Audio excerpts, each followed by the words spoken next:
Welcome everyone. It's time for more The Life and Suffering of Sir Brante, where last time we started everything off. We are going through childhood still. We are currently 5 years old, or rather we've just turned 5 years old, and we're shaping up to be a character. I have sort of tried to go for perception, but it appears as if I've gone for a similar thing, so to speak, between determination and perception. I don't know when we get willpower. Not entirely sure if we, or rather how we achieve willpower. I don't think I've had a situation like that. Possibly, I don't really know. But I'm gonna try to go for more perception. It feels like it's fairly easy to gauge which action is determination, but I also kind of want to just make the choice I make, sort of, for the situation, because yeah, I mean, this is my first playthrough.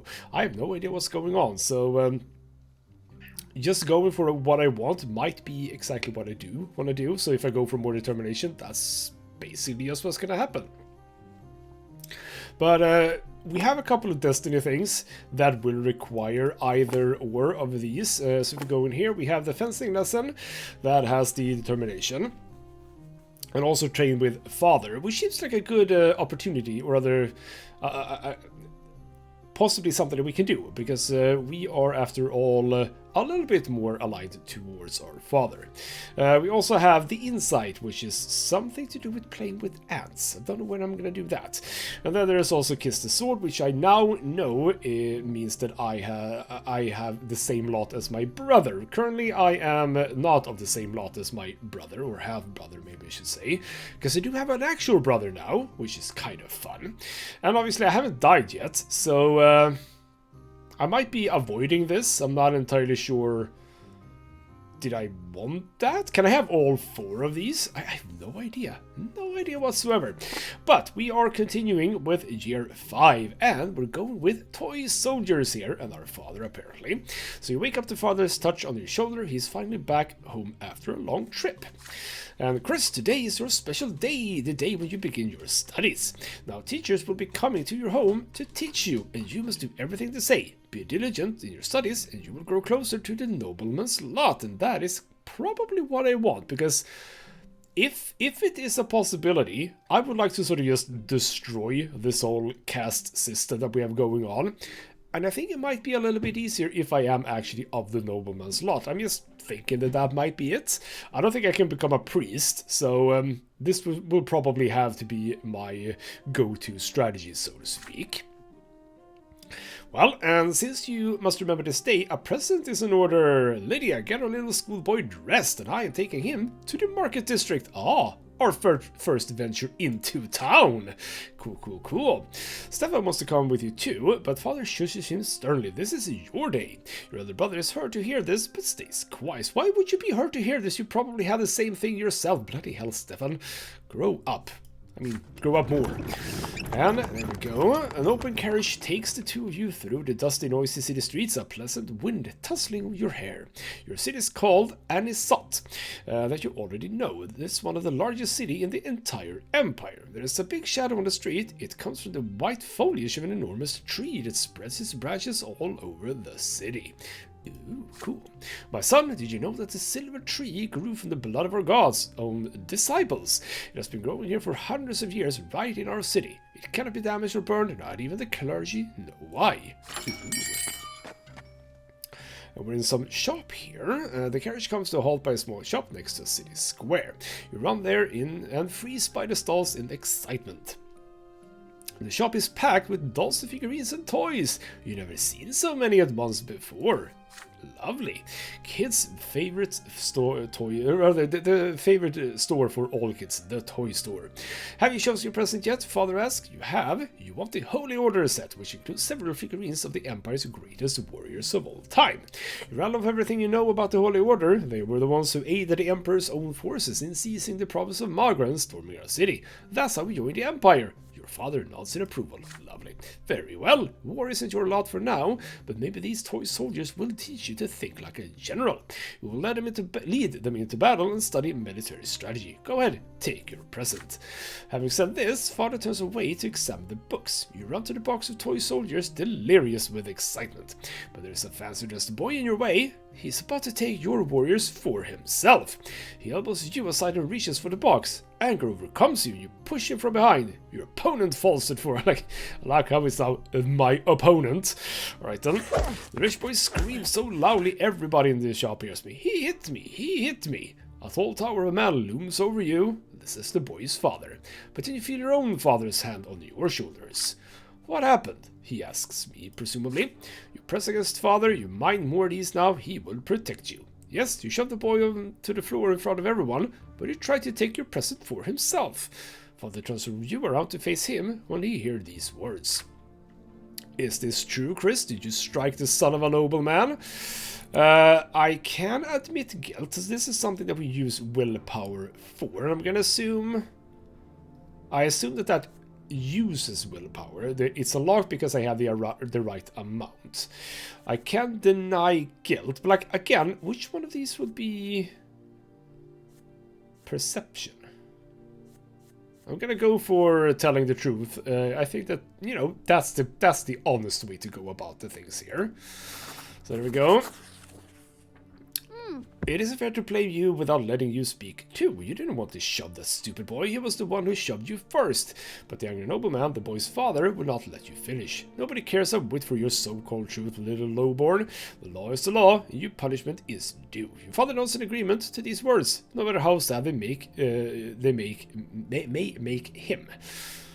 They lead you and the nobleman's son out of the shop. You are told to bow to him and show humility. A bad feeling sends a shiver down your spine. With a satisfied grin on his face, the boy swings his arm and slaps you on the cheek. He strikes you again and again. Enough, he got what he deserved. We're leaving. Get out of our way, says my father. Well, this world and this city seems...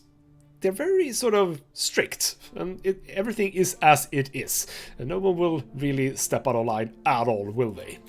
Your head is swimming from the heavy blows. You return to your senses back in your bed with servants treating your face. Father stays by your side all days. I mean, I think that he does. I mean, again, obviously, if you compare it to our world, this is weird as bloody hell. But it does say something that our father is actually with us. He's like not I mean, he's not disappointed necessarily with us, I don't think. So hopefully something good will come from this. And determination, damn it. The morning after you find a little box in your bed with the tin soldiers of the Holy Orders inside, you pay dearly for your stubbornness. Bloody hell. How do I get perception? Alright then, fine. Was that it for year 5? Well, Father's Sword. This event of consequence of your previous actions. So indeed, now I am at determination 4, so I can do that thing.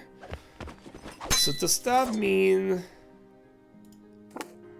Alright, so just because I did achieve the condition, now we go to the fencing lesson immediately. Can I also get the... insight one then? Let's see. When father is not working long hours, you often see him spending long stretches of time in the backyard practicing his fencing. You're allowed to watch, but that is it. You're forbidden from touching the sword, let alone actually learning how to fight with it. It is a new day today, and father has been busy in his studies since early morning. Mother took Gloria and Nathan to the shops. Nathan is indeed our actual brother, our very newborn brother. Your studies are done for the day, the house is empty, you spot father's sword hanging by the yard door. He must have left it there by accident after a training session. You deliberate at first and grab the sword with resolve and run outside. At last you have a chance to see it up close. It is a small sword used for dueling, heavy and devoid of any ornamentation. You recall that it was made specifically for him. The weapon is difficult to handle. Its heft makes the palm of your hand shake. I mean, I am 5 years old, so yes. As you get used to it, you try your best to imitate father's feints. Your technique leaves much to be desired, but at least it's something. You imagine yourself fighting for the family's honor as the thin blade slices through the air. But you swing too far back, the blade nicks your shoulder and cuts through your shirt, staining the fabric crimson. The sword falls to the ground with a dull clang. You try to apply pressure to the wound to make it stop bleeding, but all you do is make the blood flow faster. Bloody hell. Chris, what are you doing here? The familiar voice hurts you more than the cut of the sword. Father walks up to you briskly. His rugged arms rip off a length of cloth and banish your shoulder. He squats by your side and pulls you into an awkward embrace. My son, why did you have to take the sword? You know you're not supposed to hold it. This is no toy. It's a weapon that can take lives. I know how you feel. I used to yearn for my father's dueling sword back when I was a lad. One day you might have a chance to earn the right to carry a weapon, but first you must have patience and study and become a noble. When that day comes, I will be proud to teach you myself. You rarely spend time with father without someone else around. There is parental love in his voice, so much that even the cut on your shoulder barely hurts now. You would be glad to be convinced by what he says, but how can you forget your dream? How can you abandon it just to earn father's approval? Is it right for him to ask so much of you? Alright then. I mean, obviously this would be determination. I don't think that this necessarily leads to perception. It might just be, we're ending that thing. And I assume that if I do, we're not getting this one, right? Oh, come on, father. Allow me to learn a little bit. Here, I think, would be good. That's a heavy sigh. Father's inquisitive look presses you for an answer. It takes you a long time to muster enough courage to speak. You beg him to teach you how to fight, at least the very basics. It will certainly come in handy in your future. It will be your first step towards becoming a nobleman. Now it takes father a long time to respond.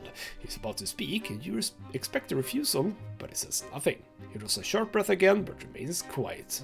Then finally, he offers you the sword.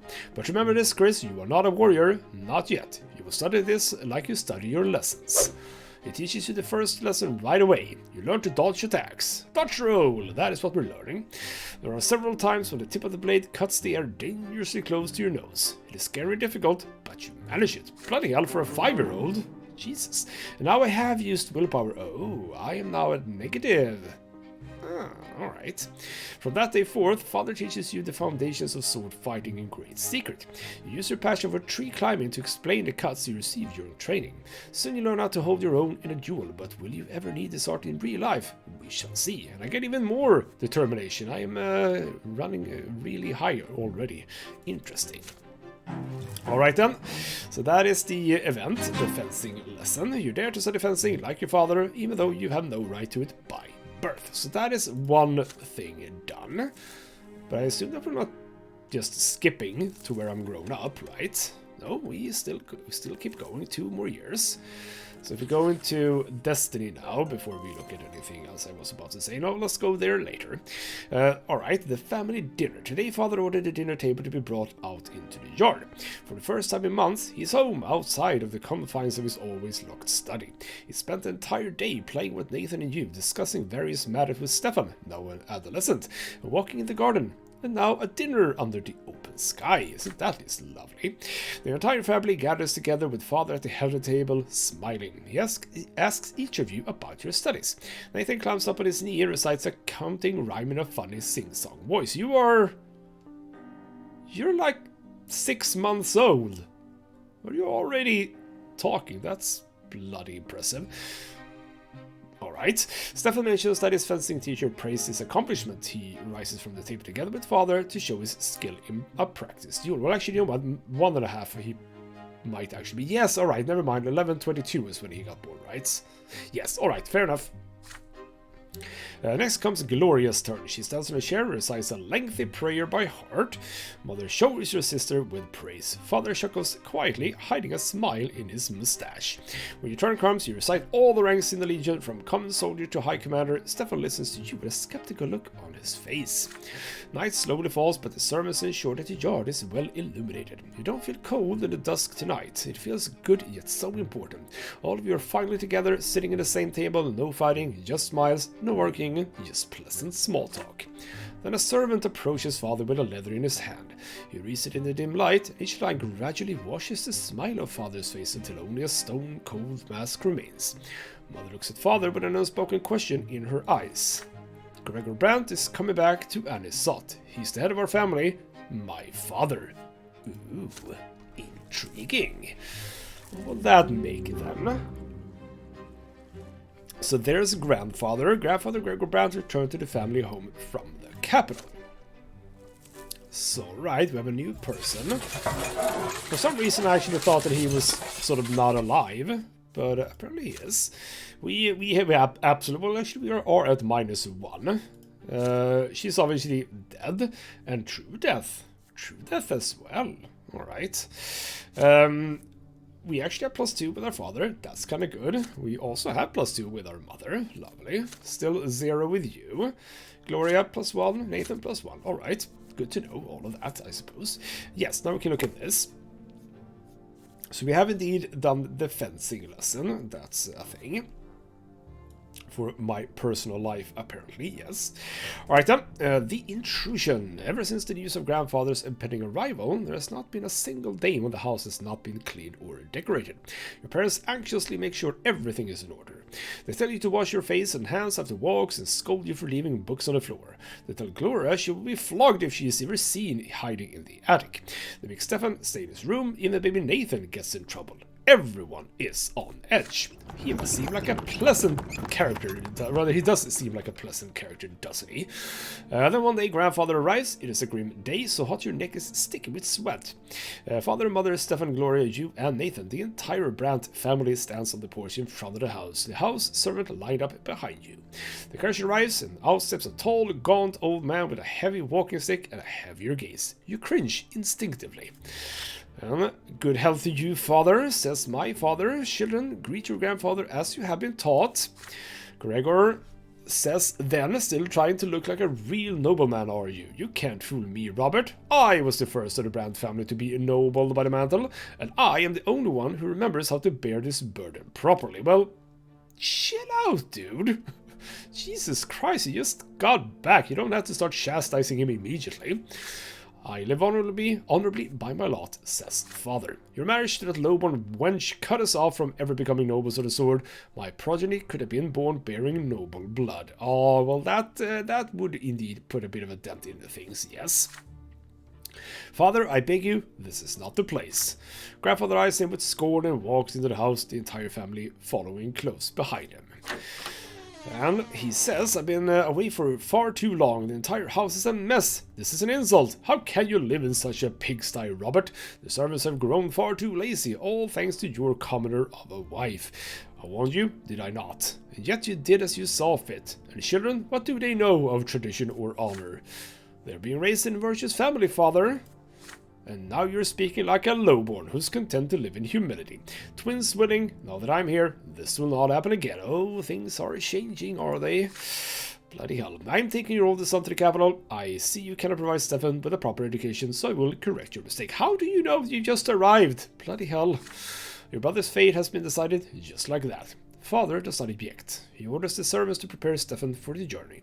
Stefan freezes in place, glancing at grandfather and father again and again. The latter puts a hand on his shoulder reassuringly. Grandfather's lips are tight-lined, white with contempt. The house is examined, room after room. Everything grandfather sees is showered with scorn. He scoffs at a crease on a blanket in Nathan's crib in mother's bedroom. Bloody hell, it's a baby. What? Why wouldn't there be creases on the blanket? He mocks Gloria's knitting in her room, and the door to your room is next. What is this? Robert, tin soldiers in your younger son's room. He was born a commoner. I won't have him daydreaming of battle. Grandfather seizes the box containing the tin warriors of the Holy Order. Your father stays silent. Anger and fear boil within you. This is your big present for the first day of your studies. It means so much to you, but what if he's right? What if you need to prove your right to command the toy soldiers first? Grandfather shakes his head in disapproval and shoves the toy box into the roaring fireplace. If you wait too long, they will melt in the flames. So I can... if I would have had perception, I could have done that. I can strike him. You know what? I don't think I'm gonna rescue the Tin Warriors. That seems very dangerous. So I'm just gonna have a quiet sob. Well, possibly not so quiet. Alright then. You watch your beloved present, the token of your father's loving care, burn before your very eyes. The tin melts, the unpleasant smell of burning paint fills the air. For a moment you cannot breathe, you see no reason to maintain your composure. The tears start flowing, burning your cheeks and staining your shirt. You hide your face in your hands, and then you hear your grandfather's voice dripping with the stain. So the boy is a weakling, just like his mother. Ooh, he does not like me. Well, kind of figures. And I spent some willpower on that as well. But apparently I had a plus willpower. Because that says -5 down to -5. Interesting. Alright then. No perception for that one. Bloody hell. Can I not get more perception? I hope I can. Soon, grandfather leaves. Your elder brother Stefan goes with him. From that day on, father's higher teachers tend to you alone. They bore you with monotonous lectures on writing, counting, and the way of life in the blessed Arcadian Empire. You often distract yourself from their instruction by playing with your younger brother Nathan. Your home grows quiet, but your elder brother, too quiet. Weeks later, your family receives a letter from Stefan.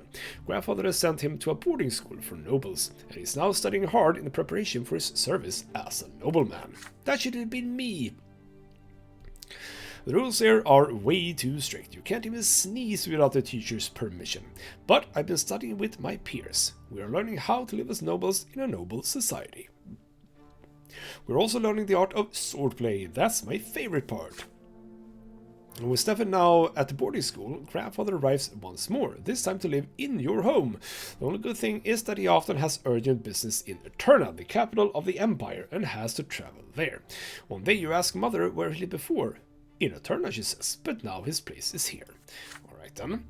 Each time grandfather returns, he gives the servants new orders. Your home is now always busy with repairs. The servants are redecorating grandfather's chambers, including his library and sitting room. Sometimes father tries to gently talk him out of this. Why subject the house to constant reconstruction? Grandfather's answer is always the same. This home is mine, and I will live here as befits a man of the nobility.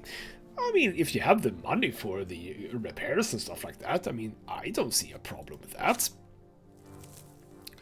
Alright then, we have an illustrious guest apparently. Who am I here? Is that me? That's mother, father, grandfather. Is that me? Possibly. Maybe that's Nathan, actually. I don't know. Some days grandfather stays home, and on those days you try your best to stay out of his sight. But there's no way you can avoid family breakfast. The food is there, but you cannot bring yourself to eat it. Mother's eyes are red and swollen. She has been crying all night again. Grandfather sits at the head of the table, where nobody used to sit before. Robert, it is high time your youngest sons underwent their sacraments.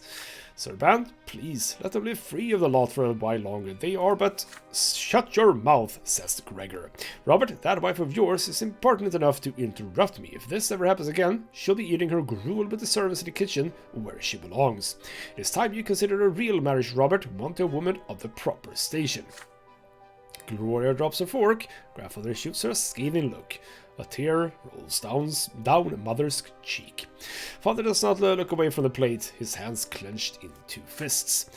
Baroness Lodar is one such woman. She's a comely widow and a fine match. She's suing for her inheritance right now and could use proper support and a husband. You can keep her lowborn Lydia around if you like. Servant, mistress, I don't care.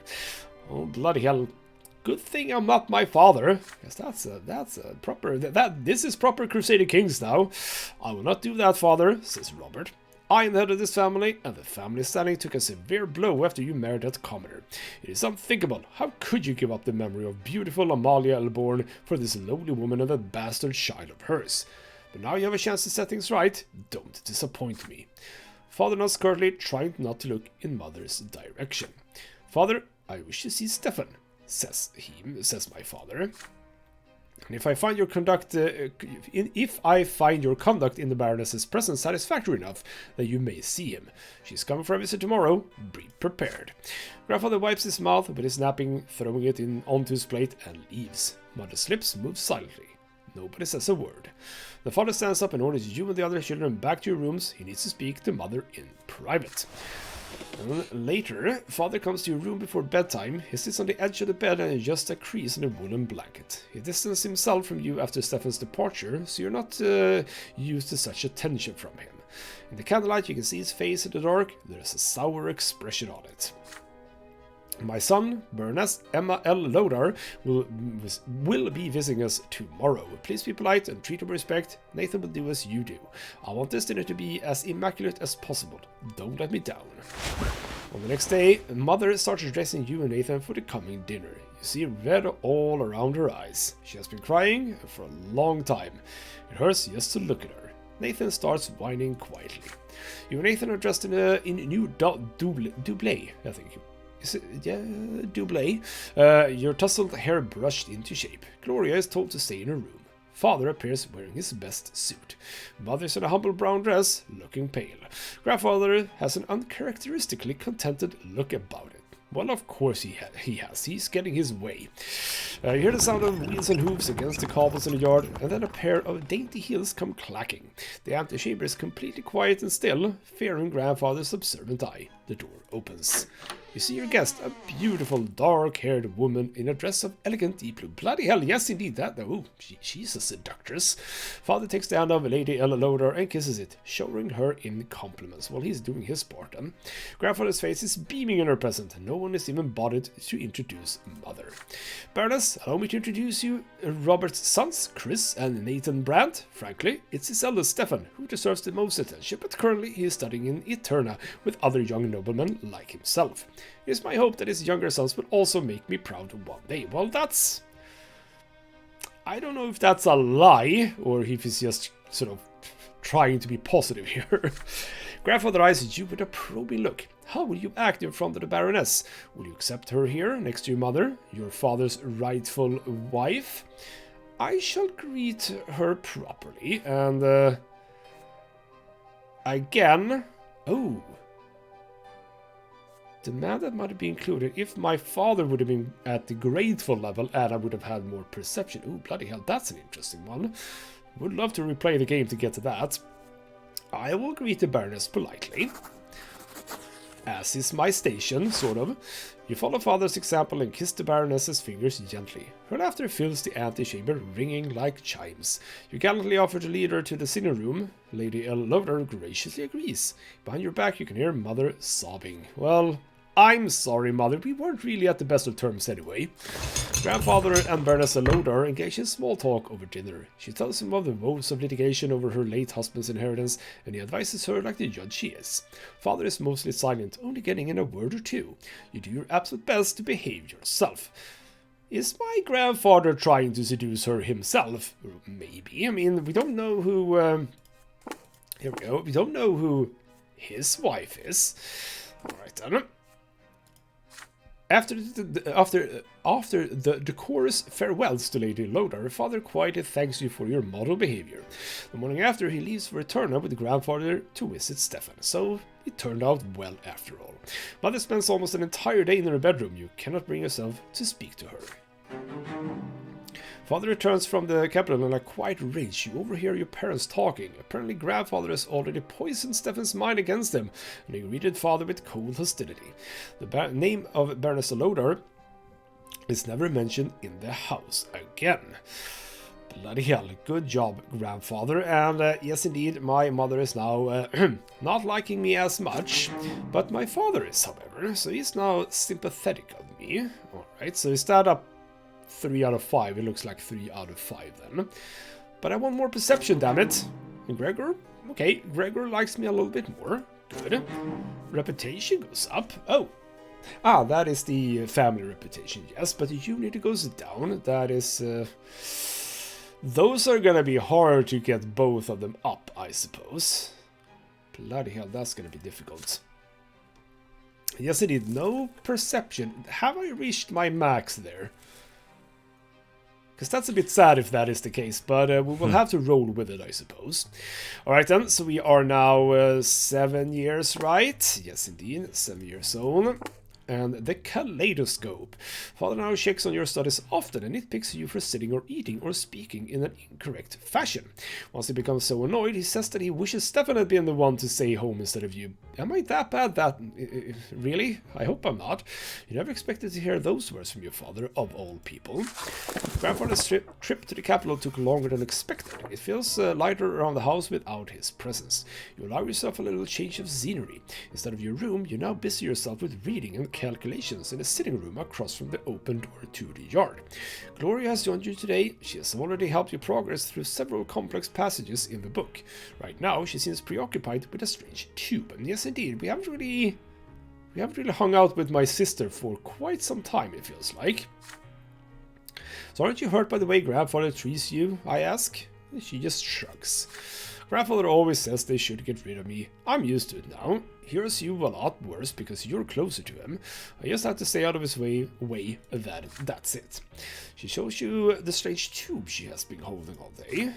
Look, it's a kaleidoscope. I got it as a gift. Want to see inside? Excited by the idea, you close the book and peer into the tiny hole on one end of the tube. Your eyes see a multitude of intricate patterns. Each turn of the tube reveals a new web of interwoven colors. They mesmerize you. The kaleidoscope turns the fire burning in the fireplace into a cavalry made of flames. You're riding at the front of the fiery horseman, ready to face the enemy. Grandfather's face emerges from the intersecting lines, and you swing the kaleidoscope like a sword, cutting it in half. Now you look at the blue sky through the window. The patterns are unending, secretive, and calm and peaceful, just like Father's smile before Grandfather's invasion. The deep blue gives way to a scattering of gold, radiating gentle warmth like a mother's arms. This fleeting beauty too soon gives way to a hypnotic new pattern. Again and again you see your family in these interconnecting figures as they come together and break apart. And in the middle of this golden glow you see Gloria's green eyes gazing at you observantly. Your sister left you long ago. The books are abandoned and time slips away unchecked. But you were still busy peering into the kaleidoscope. I mean, kaleidoscopes are fun, but not like that. It's not like you're gonna sit for hours looking through one. Alright, fine. Order emerges from the chaos before your eyes again and again, but you cannot preserve it, no matter how you try. You're caught in an inner conflict. There's so much can be done with this kaleidoscope. Should you take it apart, or ask Gloria how it works, or keep enjoying the patterns it shows you? But you still have lessons today, so yeah. I can't do any of those. Bloody hell. Oh, I wanted to do that. Damn it. Alright, fine, I'm just gonna have to keep looking through it, I suppose. Oh well. So you continue peering into the ever-changing patterns the kaleidoscope offers you. They become truly interesting when you pointed at the shining pillar gleaming in the sky. In your mind's eye, one battle follows another, filling your ears with clanging steel and the neighing of horses. You are leading the Imperial Army now. Everybody's so proud of you. Grandfather says you're better than Stefan. And Father's stern voice cuts your dream short. You lost all track of time. It is evening now. Bloody hell. How did you get your hands on this toy, Chris? Why aren't you studying? Give it to me. You will have to double the lessons tomorrow. Well, okay, I am ready for action now, but shoot. Alright then, fine. We now get Sweet Temptation. Ooh. Maybe a girl? We'll see. Or is it candy? Either candy or girl, I'm gonna say. Grandfather's visits are no longer a cause for fear and panic in the house. He has become something you're used to. Something nagging, yet not ordinary. Like a splinter or a stain on your trousers. Don't say that to him. That's not gonna be good. The tension still remains, however. Sir Gregor's disdain for everyone in the house is so palpable, it almost stings for real. Your lessons with the tutor are done for the day. You're walking down the stairs when you spot Gloria peeping into the sitting room through a slightly open door. You sneak up on your sister and tap her lightly on the shoulder. She's startled. Oh, it's you, Chris. Look, Sir Gregor's eating something. Grandfather is sitting on the sofa, flipping through a book with one hand and reaching for a glass bowl with another now and then. Alright, so it's candy. Inside the bowl you see candied fruit, a sweet confectionery forbidden to the common estate like all sweet things. Yet Grandfather's face now shows no pleasure as he keeps consuming the highborn treats. Well, that's very sad that lowborns can't even have candy. That's you know, oppressive in a very, very serious way.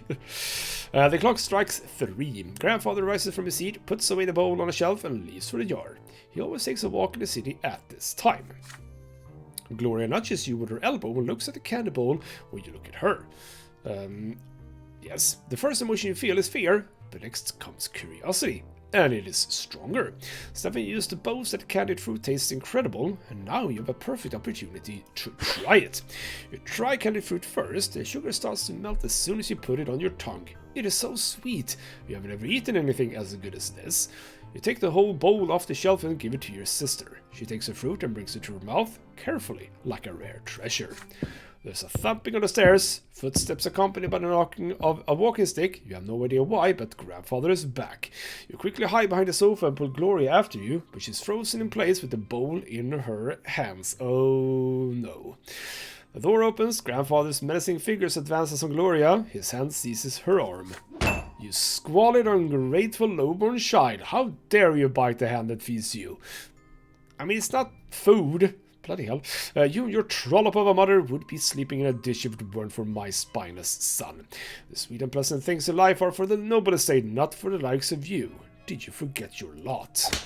His hand swings and hits Gloria on the cheek. She falls to the floor, right next to where you are hidden. Her fingers glisten with the warm melted sugar that brought you here. Grandfather advances again, his walking stick ready, but then he sees you huddling behind the armchair. Please don't hurt him, Sir Brante. This is all my fault. He tried to stop me, says my sister. You can already see a bruise on Gloria's cheek. This is only the beginning of her punishment. And Gloria was caught red-handed, unlike you. You can still avoid your punishment. What is it then, milksop? Did you try the sugar too? Or were you trying to stop this piece of filth like she says? If I have somehow was grateful status with Gloria, I could mock my grandfather along with your sister. Alright, together with Gloria. I was about to say, can I mock my grandfather and my sister? That would be weird. Now with willpower I can tell the truth, or I can lie. You know what? No, we're not gonna lie to grandfather. We're gonna stand up, and this is just gonna be more determination, isn't it? Alright then, let's go for it. You stand up and tell the truth, even though it takes you an effort to do it. You actually ate the candied fruit, but Gloria only touched it. You hope this will help your sister avoid punishment. You are quickly proven wrong. Grandfather's face is red with rage. He strikes you both with his walking stick, blow for blow. He keeps hitting you until he grows tired, and then leaves you where you are. Soon enough, Mother comes in to find the two of you on the floor, too afraid to move. She shakes her head in disappointment. You are badly hurt and covered in bruises, yet she still forces you to kneel and recite the precepts of the lots, and how important it is to follow them. Then you stand before father and grandfather, swear never to take things that do not belong to you again. Well, actually, our relations with him increased. So I think that even though he might have been angry of the fact, he still liked that I actually told the truth, possibly. And perception goes up. Yes, there we go. Perception is now 4. Lovely. Maybe we can do both of the things, possibly. So right then, let's continue. Can we go to that event then? The ant farm! Yes, this event is a consequence of your previous actions. Conditions have been met. Alright then, so we go immediately to the ant farm. Your younger brother Nathan is growing. Mother spends more time with the rest of the family now. You help her and play with your brother and take care of him when she asks. You often go to Mother's room to sit at the foot of her bed after Nathan falls asleep. She reads you the sacred books and asks you about the things you learned that day. During these moments, you see the world through her eyes as well. One day, the door of your room opens and she brings in a large box covered with pieces of cloth. It is rare for you to see her so overjoyed. She sets the box on the floor and removes the cloth. The box under the cloth is made of glass and has a wooden base. Inside, you see a layer of earth shaped into carefully crafted passages, and these passages are full of hard-working ants. Chris, this is my gift to you, an ant farm. It's a little world in a small box. We can watch them through the glass. Look, this is the queen ant. She is the reason all these little ants were born. You sit by the box together. You hold your breath as you watch the ant colony at work. There turns out to be a method to the ants' chaotic movements. Every single one of them has a task to perform. One of them have larger mandibles. They are the protectors of the colony. They can draw blood from your finger. Others work all around the colony, repairing the walls and clearing any debris from the passages. There are also workers who collect food you put in a special tray, leaves, bits of meat, maggots, and bring it to the rest of the colony. You take a worker ant and put it right next to the food. However, the insect has no interest in it. It starts circling around the tray aimlessly. Mother takes the stray ant and puts it back where it belongs. Why did you do that, my son? The ants cannot do what they weren't born to do. Each of them was born for their own job. Alright, so she's basically giving me this as a lesson, I suppose. And shake your head slowly. If only the ants could do whatever you wanted them to. This is your gift now, so they belong to you. Or maybe Mother's presence is the reason they won't obey you. Alright then, you know what? Fine, Mother, you can have your way. We'll chat a bit more about the life of ants and how everyone is supposed to do what it is that they're supposed to do. So let's do that. Mother's look is full of warmth and love. I doubt it, but sure. Nathan, Gloria, and Father are always away right now. For the first time in a long while, it is just the two of you, and Mother takes great joy in watching over the ant farm. Herself, not watching me. I don't know. Maybe it is her ant farm and she's been having it for quite some time, possibly. She shares the knowledge of the world with you. The things she tells you are true. You move closer to her and suggest going outside and finding some bugs for the ants. She agrees to this happily and holds your hand as you leave the house. Soon you're busy catching bugs and sharing your thoughts on how the ants will feed the colony with them. From time to time you laugh together, make up stories about errant flies and caterpillars overthrowing the ant kingdom. Ooh, that's gonna be neat. You and Mother hold hands as you return to your room. She can't help but smile. It is a faint smile, a child's smile, a smile full of sunlight. Ah, her mother is happy again, possibly. You are so happy to have seen the world through her eyes today. And indeed, we get some extra relations with her. We get some willpower. Good. I can now do willpower stuff again, possibly, maybe. We'll see. And there we go. I have gotten to the point where I need to do the sacrament. My determination is 5, perception 4. Can I do nobleman's sacrament? I did this. Oh, I didn't do this. Well, now I kind of want to restart that because I wanted to do this. I thought that it didn't matter which one we took, but obviously it does. I did it on that one.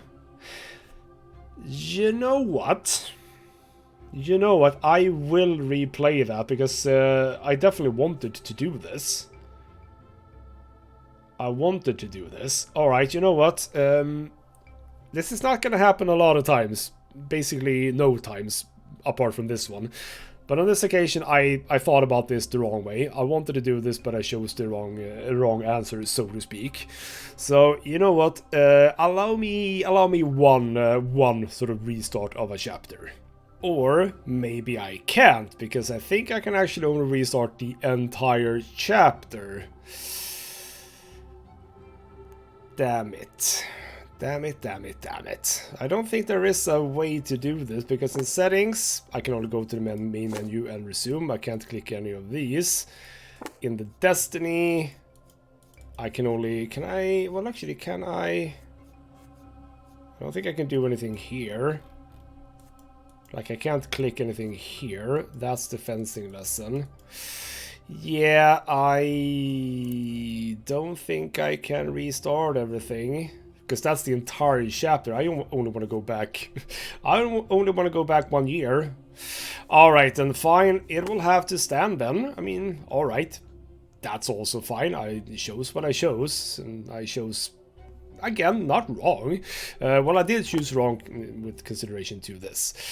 Alright then, fine. It is time for our sacrament. Me and my sister, apparently.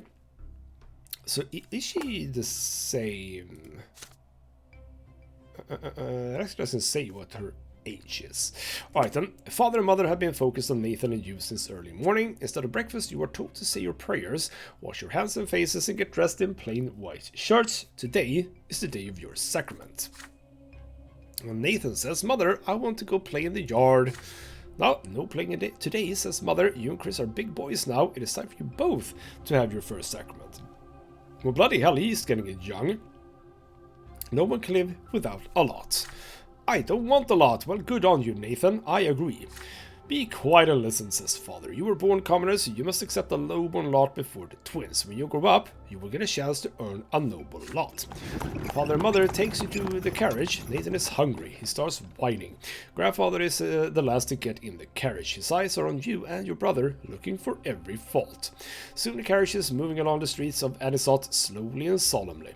One more turn and you see the colossal white building marked by two massive pillars. For the first time in your life, you are to enter the church of the twin gods. You enter the gate and walk under the splendorous dome of the church. The church hall is divided into two halves. They are drastically different from one another. The floor on one side is rough and jagged and covered in dried brown spots, while the floor on the other is made of smooth marble. Alright, now I get what they meant by the sort of... I don't know what the word was before. I don't know if it was jagged, but I thought it was... I didn't exactly understand what it was that was jagged, but now I see that it was actually the floor itself. The commoners kneel on the jagged floor, and the well-dressed nobles and their families sit on pews. Father and the grandfather leaves you to sit on one of the nobles' pews. Mother walks the rough stone at the commoner's side and gets down on her knees. You see her wince in pain, for the lowborn estate shall suffer in the house of the faith.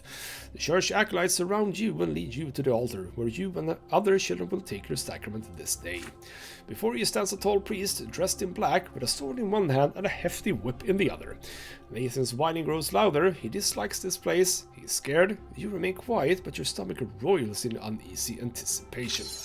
The first child to take the sacrament is a jaunty little boy from a family of nobles. The priest extends a sword before him and recites the word of his lot. From this day forth he will fight and rule and pursue the arts, his mind now forever free from the throes of suffering, for he now belongs to the noble lot. The boy proudly touches the flat blade with his lips. Nathan is next to receive the sacrament. He suddenly snaps out of his fearful trance and tries to break free, but the acolyte pulls him towards the altar and throws him on the jagged floor to the lowborn side. The sharp edges bite into Nathan's knees as he lands, spraying drops of red around him. Lovely. I don't wanna. Chris, why do you want to whip me? What did I do? Good question. Good question. We should ask that to the priests. You try to break free and run to Nathan's side. You want to give him courage and protect him, but the acolyte's grip on you is too firm. You feel utterly helpless. Your little brother has to face the world all by himself. The priest starts reciting the words of the lot as he swings the lash over Nathan's shoulders. From this day forth, Nathan, thou shalt endure and work and suffer. Thou shalt be ardent in thy labor and humble in obedience to thy rulers. And now cometh thy first true suffering, which thou must accept with gratitude. The lash cracks, it strikes his right shoulder. It strikes his left shoulder. The blows are so powerful that Nathan falls to the floor. The priests tell him to rise. He has received his lot. Nathan gets on his feet and drags himself towards Mother, his knees torn and bloodied, his spirit broken. Well, this is a lovely society, isn't it? It is your turn. Your feet will not move. You can barely muster enough strength to walk to the altar. You get down on your knees and feel the sharp stones below. So sharp your clothing cannot protect you. Your skin begins to burn. The acolyte forces your head down, and you feel the lash being drawn above you, ready to strike. The priest's words are for you now. This is thy sacrament. Thou shalt work and endure and suffer. Thou art about to receive thy first true suffering by the sacred lash. Dost thou accept thy lot? So I can be determined here. I can't kiss the sword. Oh. Oh, I am so curious about that, because that's the nobleman's sacrifice. Sorry, not sacrifice, sacrament. You shall as a sacred order attempt to seize a noble lot. Oh, that is almost too tempting not to, isn't it? That seems like a bad idea, except it's, fine. That also doesn't... I mean, that's interesting because I obviously have picked determination, apparently. And for some reason I can't do a... Do I get this because I did this? Because my perception is over 4. And this only says over 4, or 4 or over. I mean, I just gotta do this, don't I? I just have to do this. it's way too interesting not to. And I'm a bit defiant in the end. And a bit perceptive, so maybe this could work. I'm just gonna go for it, damn it. This will be interesting. The whip slices through the air, about to strike, but your eyes are transfixed by the blade the priest held in his other hand. You jump up and away, the lash misses you. You grab the blade with your hands, it cuts into them without mercy. The priest wrenches it away from your bloody fingers, you look him straight in the eye. I am Chris of House Brante. The priest freezes in shock. He sees this moment to pull the sword closer and kiss the smooth, cold blade. Your cries of outrage among the churchgoers. Mother prostrates herself on the jagged floor, racked with fear. Father remains still, baffled by what you have just done. But grandfather looks at you intently, as though truly seeing you for the first time. There's a semblance of respect in his gaze. You are forced back to the commoner's place at the altar. The acolyte seize you by the arms and legs and keep your face bent closely to the bloody, jagged stones on the floor. When Ash strikes your right shoulder, then your left shoulder, then you're told to rise. You are a commoner. Mother takes your hand and leads you out of the church. Once you are outside, she scolds you for being insubordinate and bringing shame to your family.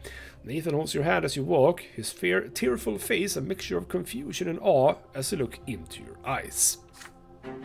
But you do not feel as though you have made a mistake. You did what was right for you. And indeed, Gregor actually kinda likes that.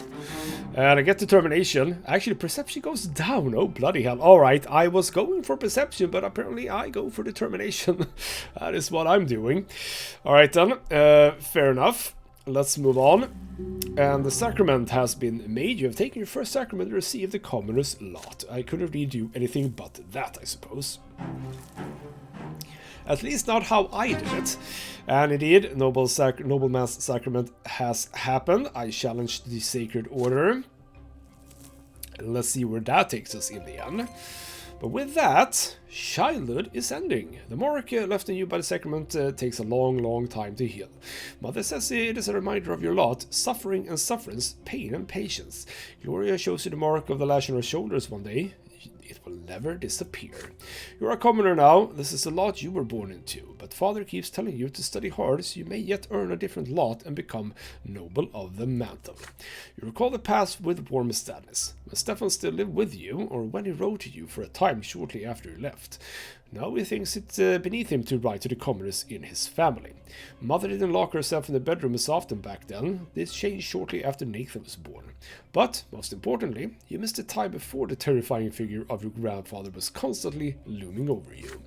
You learned the true power of the lot only after the head of family's arrival. In grandfather's eyes, no commoner deserves to be treated with kindness. Is it just him, or is it the way of the entire world?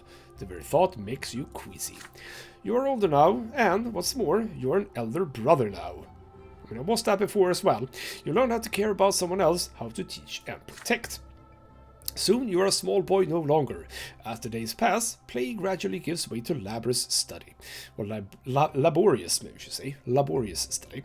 Now your choices will decide your place in the bizarre and ruthless world of adulthood. Your childhood years are over. There we go. Presumably that is the end of chapter 1. Yes, indeed. Soon, that is the same text, yes. So what life events? I sadly didn't get to do the perception one because I chose the wrong bloody answer. My personality, indeed, becomes a lot of determination. I am getting over to adamant even. Okay perception, nothing too bad there. My willpower starts at -10, and I have been untouched by death. I don't know if that's good or bad, really, but I also think that this would be a good point to end the episode. So in the next episode, we step into Chapter 2.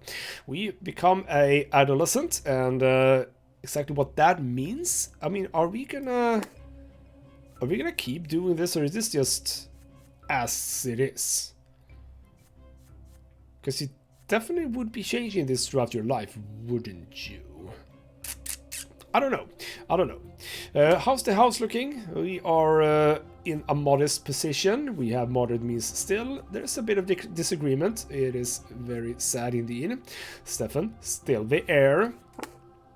Everyone is looking basically the same. How's Nathan doing? Lovely. So basically, yes, we have gotten somewhere with my grandfather, which is nice. My father is still sympathetic of me. Livia is also, my mother, sympathetic, which is lovely. So, largely, I think it's going fine, I should say. We'll see about all of this. So yes, indeed, we are continuing this in the next episode. For now, though, this has been ghostmutgaming with me, Christopher. Thank you so much for watching, and I'll see you next time.